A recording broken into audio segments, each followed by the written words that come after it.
It's, oh, that's wonderful. Yes, Well, I'm full. No more kids. That's not such a bad thought.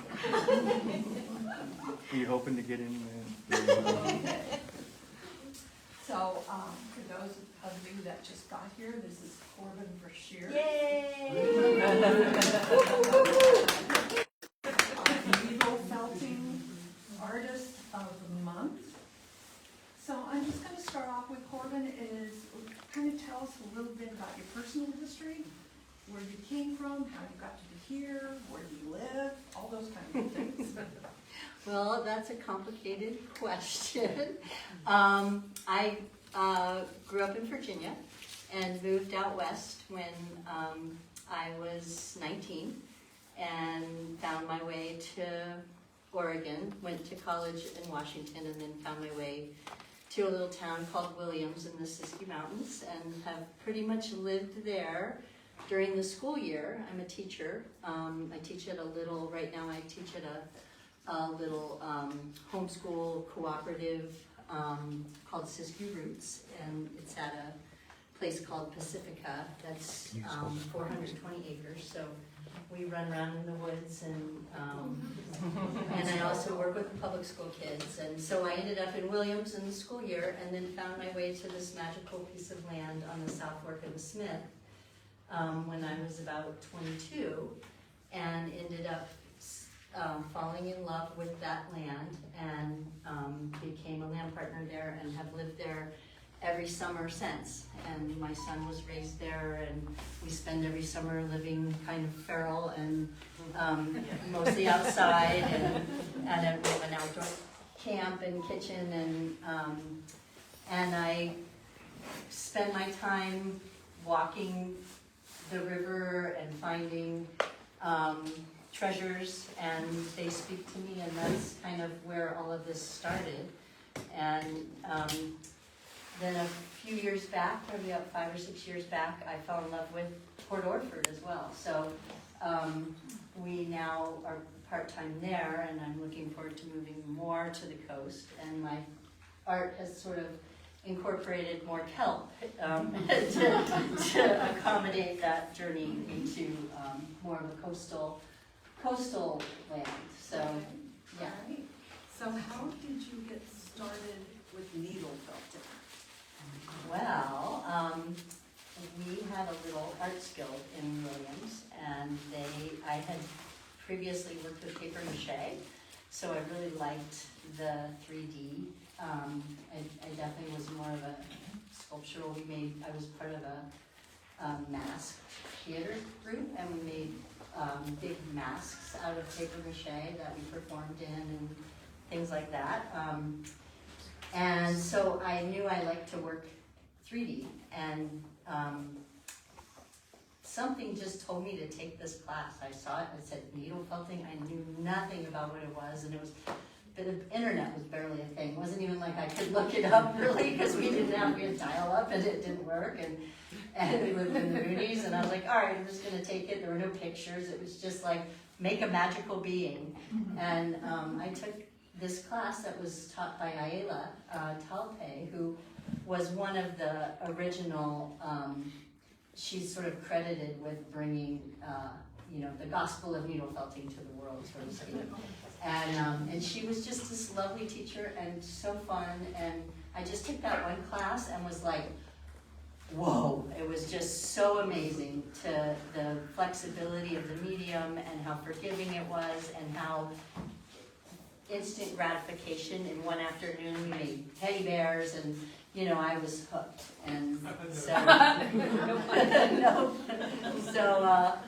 so that was where my love affair began. And I had been experimenting with paper mache around the natural materials, and was like, I wonder if that would work with wool. And lo and behold, it did. And that's kind of my special spin on the felting. A lot of people do needle felting, but the mixed media is kind of my unique little niche, and that's, to me, what is my favorite part, is just finding materials and seeing what they want to be. So what material was used for the felting? Is this raw wool? So it's everything here is mostly sheep wool. And then there's a little bit of other fibers. There's mohair that I use for some of the, for texture, like for her purple hair is mohair. And then there's, this is like sari silk, which is unusual. I don't usually use that, but I really like the wispiness of that for a firebird. And sometimes I'll use yarn, but primarily it's sheep wool. Okay. And yeah. So what kind of tools are used to do the felting? What is that thing that pokes? So it's called a felting needle, and Okay. it's got special barbs, and it was originally designed for an industrial felt machine.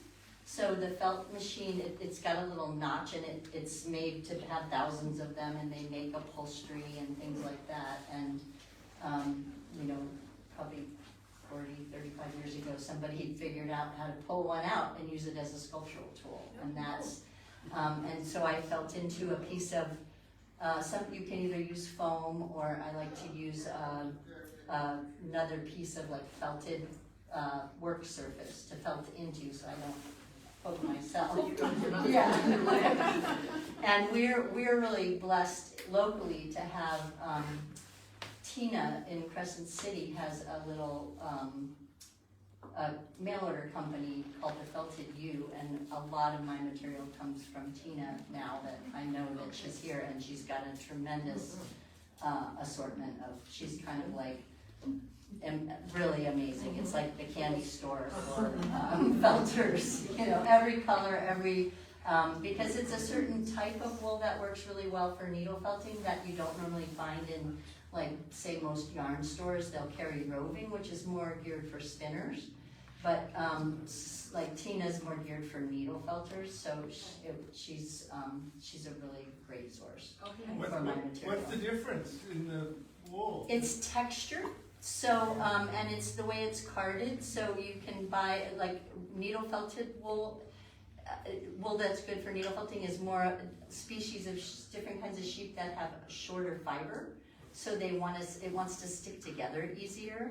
The longer fiber is, and that works. I use some of the longer fiber for things like my rivers or things like that, but for the coating and shaping, having a shorter fibered wool is better.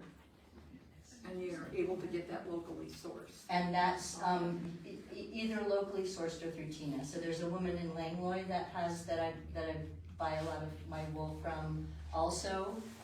For my natural colors, and she used to have the store up there. I forget what it's called.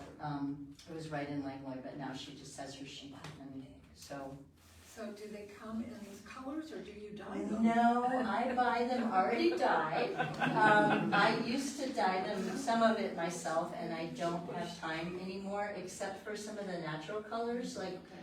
Like her skin color there is a black tea, red rose black tea makes a great, and madrone bark. So there's a few things that I dye myself, but mostly I buy it already dyed, or it's a natural color of the sheep to begin with. Okay. Yeah. And so where do you find all these wonderful pieces of wood and lichen, and where do you find all this wonderful stuff? So I spend a lot of time wandering in the woods and on the coasts and poking around on the beaches and tide pools and things. And so some of it is from, a lot of it is from the Smith, from the South Fork of the Smith. A lot of it is from Crescent City. I love Point St. George is one of my favorite spots to go looking. Recently, a lot of it's from Port Orford. The kelp, most of the kelp comes from Port Orford. So what comes first, the wood and the materials, or the felting? It's a great question. It depends on the piece, Okay. but mostly it's the wood, and the wood will speak to me, and then I'll see kind of where it would go, if it's a face, like I found this piece at the beach, and it just naturally had a little spot for the face, so that was an easy one. Some of them I'm like, I really like the shape, but I don't know what it's gonna be. And so some of them I have like lingering around for a long time, and I never know what, like this is a blackberry root. This one over here, that's, I call the protector. And I just really like the shape. These were two interesting, I don't know if it's willow, I'm not sure what it is. I've gotten pretty good at like starting to identify, oh, this is alder. There's a certain look of like alder roots, and I like in the winter you'll find the things where you can see the shape of their roots and the thing, so then you can kind of see. I really find the shapes really interesting, and the shapes speak to the sculpture, and so I kind of see who wants to show up from the shape. But this was interesting because I found this piece, and then I found that piece like 3 weeks later in a different beach, and they were identical, like the way that they looked, and I was like, well, these two belong together, and so I turned them into the lovebirds here. So, and yeah, so, and then I discovered how to work with the kelp. So sometimes I find the kelp, like this was just a bundle. That is very cool. A bundle of kelp that was just like that. So cool. And it had a spot that I could put the face into. But like this one, I found just as a long piece, and then I rehydrated it. So I will find it dry on the high tide line, and then I soak it just a little bit till it gets a little bit malleable, and then I can make them into the frames that I want to make. So is this also kelp?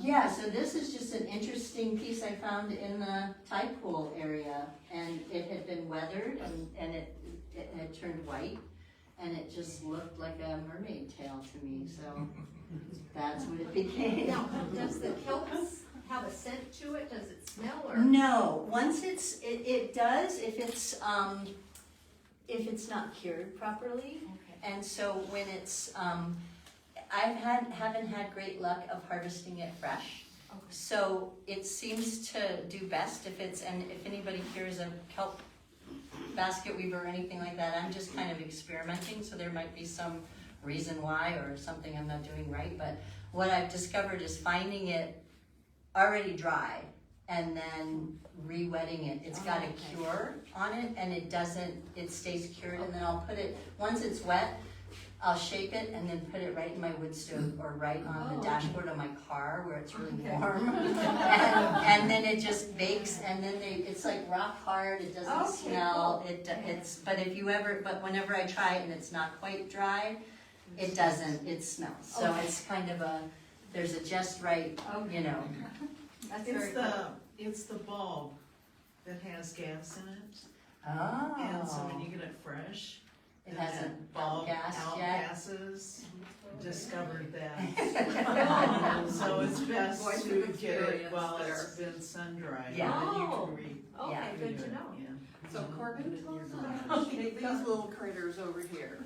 So these are my my little sprites, or my fairies of love, and some of them are on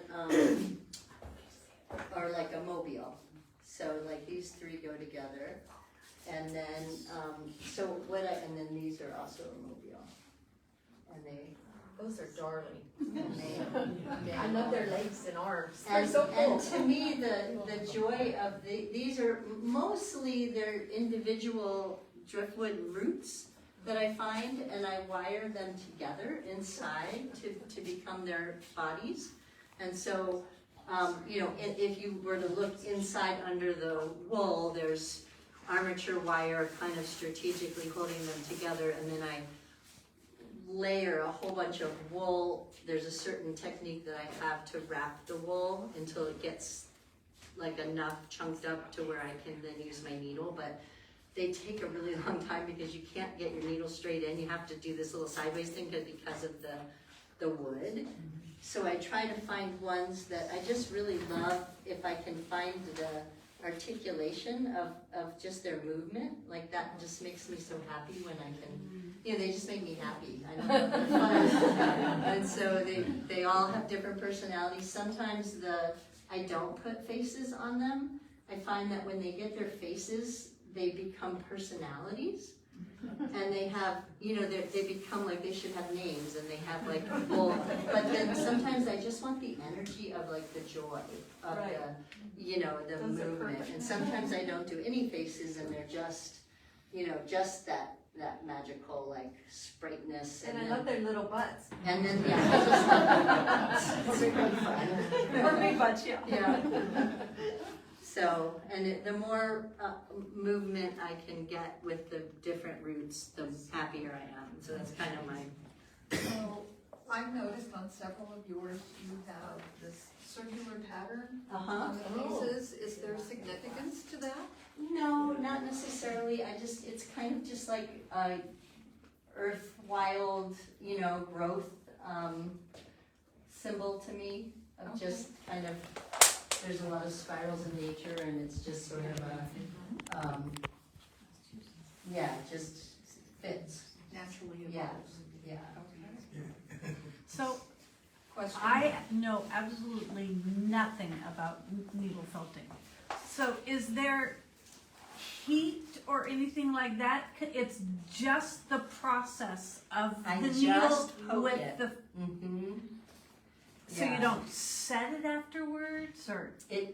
There's, if you were to look at wool under a microscope, there's scales on every fiber, every piece of wool. It has these layers of scales, and the felting needle has these little notches. And so every time you poke it, it's knotting them together. So like wet felting, you're doing the same thing. You're smushing the scales together, but you're doing it with soap and water and friction. You're smushing it. With needle felting, the needle is doing the same job. It's binding the fibers together. So, Okay. but you know, you can, sometimes some felters will go over it with wet, but it does change the texture. Some pieces I'll do a wet felted background and then needle felt the design into. But most often I like the way the texture looks when it's just needle felted. For things that are wearable, I have a felting machine. So if it's gonna be like, I had my jacket here, this is one that I do into a wool felt patch with a felting needle, and then I run it under a machine to really embed the fibers so that it's more durable for wearing. Yeah. Yeah. So, My question, so with the faces, you mentioned paper mache, and then the felting, is that a paper mache mask underneath that? no, Or so how do you form that? that's a great question. So when I did make masks out of paper mache, we would sculpt with clay underneath, and we'd sculpt the face with clay and then add paper bags on top, or you know, different paper. With this, I sculpt it in very similar ways, but with wool. So I build the face, I make a cheekbone, I make all the different parts out of what's called core wool, maybe, which is white. Shown back here, I've got, oh, here, I can just show.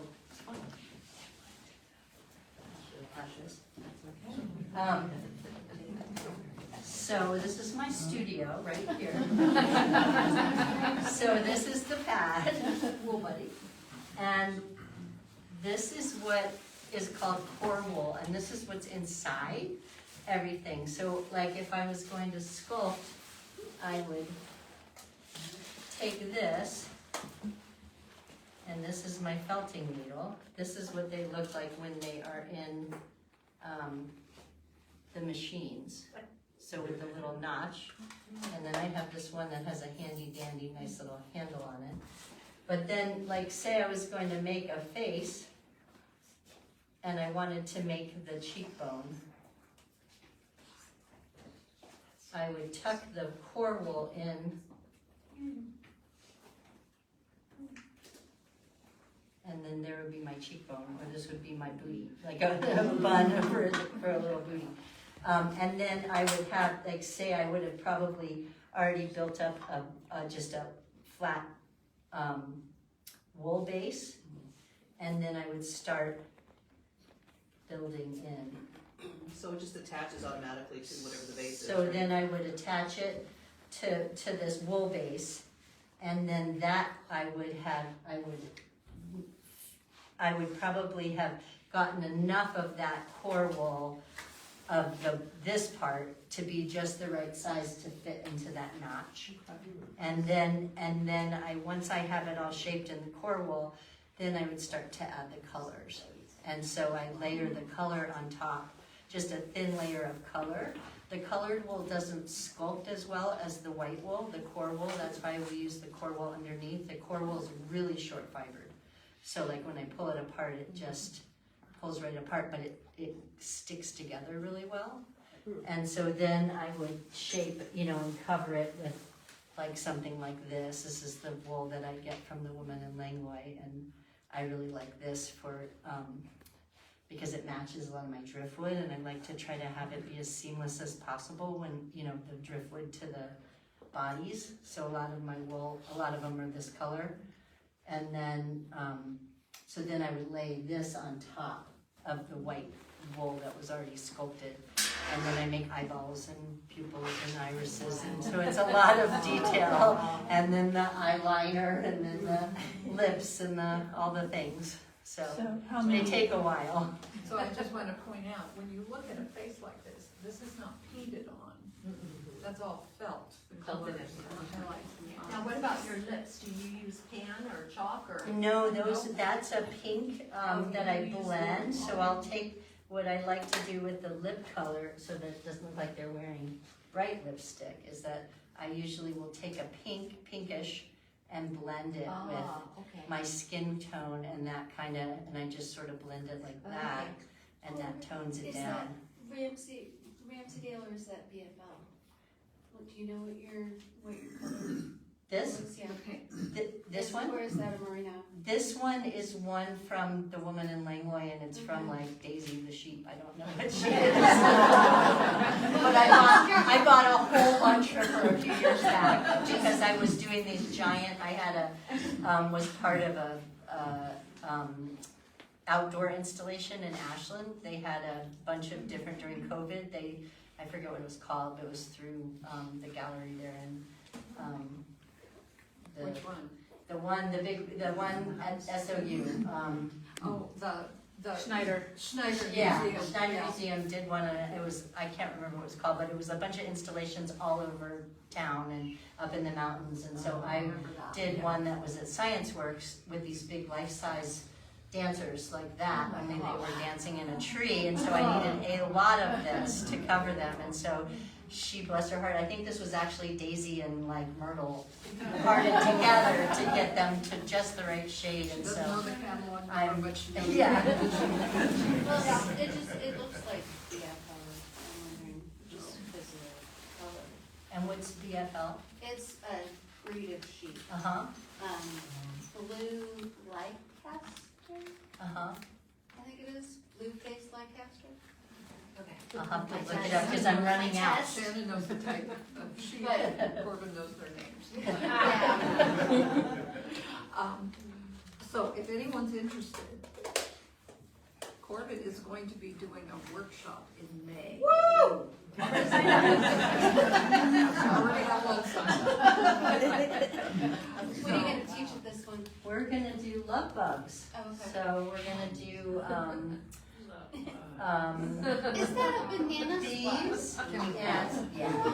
Banana slugs and ladybugs, if people wanna do ladybugs or dragonflies, so you have your choice. Oh, good, dragonflies, yeah.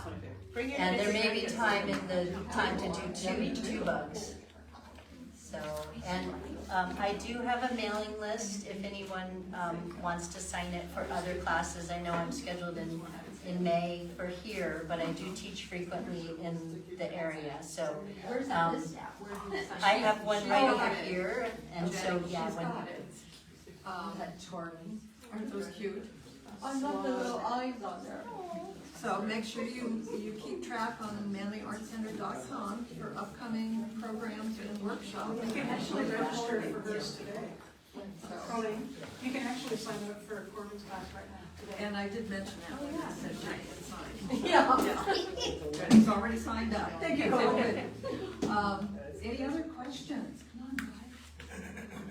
Yes. I was curious, when she takes it from the sheep, she just shears it and doesn't process it in any way? No, she cards it, she washes it and cards it, and so when I've stopped taking wool from all the people who have sheep and were so generous and said, we've got fleece, and then I just don't have the time to process it because it's so intense, and so I buy it already processed. So I think I'm not sure she has a mill or she sends it out, but. But it's not every sheep that you can use, because the wool that you want to use for felting is from sheep that are specifically bred for their fleece, because the fleece is taken care of the entire time of the sheep's life, versus if you're doing, if you're raising sheep for their meat, you're not gonna care about their fleece or their wool, so it's gonna get kind of trashed. So there's about 240 different varieties of sheep, and only about 10 to 15 are bred specifically for their wool. They're pampered. I have a question, how do you attach the faces to your So it depends on the piece, and sometimes I'll weave it in. Okay. But something like this, I sometimes will just cram it so that it's really, really in there. Okay. And if that's a secure enough fit, then I call it good. If it feels like it's gonna pop out, then I'll put a little tiny bit of glue to And then just what hold about it. dusting or cleaning, how does that work? So dusting or cleaning, I like to do not a terry cloth, but just a soft, wet rag, because that doesn't hurt them. It actually will felt them a little bit more. So just a soft, little rubby-dubby. So they're not sealed or protected or anything? No. Okay, all natural, okay. But remember, wool is dust repellent. Oh. So it's going to avoid the dust. Oh, nice. Stick to it, so. So we want wool everything in our house. Very nice. Do you sell the the patch? Yeah, I do. Oh, awesome. Yeah, and I sell it on jackets, and then I make a smaller one, and I have it on hats and things Corbin, like do that you too. have a website? I do. It's terribly neglected, but so the best way is to get hold of me through my email. But my website is www.wildandwoollyfelt.com. But Different my from Wild and email. Woolly. Remember, there's another one called Wild and Woolly, right? Yeah, there's It's all not kinds yours. of wild and woollies. So wild and woolly felt, and it's WILDANDWOOLY. I'm a single L woolly. Felt.com. Will you have your line of clothes at some event soon? Like a Christmas Just in event or- Medford. Locally, I don't have anything When's the one planned. in Medford? Next weekend Oh. at the Armory. The Armory, the Medford big Armory. Oh, that's a big. It's the Lithia Artisans Market. It's a big one. Corbin, I have a off question is, Yeah. how does needle felting connect up with the puppetry? Because when I see this, is it similar, or can you? You can do puppets. I mean, you can make these into puppets. I've done finger puppets, or they make wonderful marionettes. We started with our paper mache was like giant puppets that we would do Okay. performances with. But it's the same kind of thing. I feel like they all should have a story and a. When I see some of this, I mean, it takes me to some of Frank Oz's stuff and Jim Henson doing like the black crystal or the dark crystal. Yeah. I mean, I see that, and it's just amazing when I come in and look at that. So I was curious if it's the same thing. Thank you. I have another question. What about bugs or moths, or, how they say moths get in wool and stuff? Do you have to worry about that? You just hope for the best. And the best thing is they don't like lavender. Okay. So, spritz it with some essential, little, like anything to that know. can make them smell a little more. I know I was just reading this whole big, this one needle felter that I find. She's like, yeah, you're a needle felter when you fear moths more than bears. It was just like a very funny. Lavender? Yeah, you can, and so it was like this. Essential oil? Mhm. Okay. So are any of the wood cedar? Does that? I don't know, I don't think so, but I'm not sure, like some of this, I really don't know what it is. Okay. I know this one is a manzanita that came from Arizona. The manzanita grow really small there because the soils are poor, and they die, and they're just these little trees, so that's an entire tree. And so my mother-in-law used to live there, and I would come home from Christmas visiting her and all these Now, about this one here, what is that, yes? This one? Uh-huh. This one I don't know, it's just a piece, magical piece that I found, I think I found it in probably Port Orford. Okay. And I just loved it, and I've had it for a long time trying to figure out what to do with it, because I just really loved the piece of wood. I felt like it needed to have something to honor I don't know, I feel like for me, there's a spirit and energy still in the materials, and it's kind of like a honoring of their life force to take them into their next incarnation as these little beings, and so I feel like I have to. The wood up on top, did it come like that, or did you Is that piece wood it all or together? kelp? Yeah. This one? Yeah. It's a ball of kelp, actually, and that one I just found just like that, Oh and my it gosh. just suited itself to somebody kind of trying to get out of the tangled mess of life, so I call that one breaking free. I like it. Okay. Any other questions? I have an observation. Yes. First thing I thought coming in, I saw you and I started looking at these and I said, it's your eyes, cheeks, It's her nose. the expression. Oh, it's right there. Well, we're all related. There's a family resemblance. I've been told that. It's probably the face that I'm most familiar with. You have a question? It's what we're used to seeing. Yeah. Well, Corbin, thank you so much. Remember, she's got a class in May. You can sign up now. So, thank you, Corbin. Thank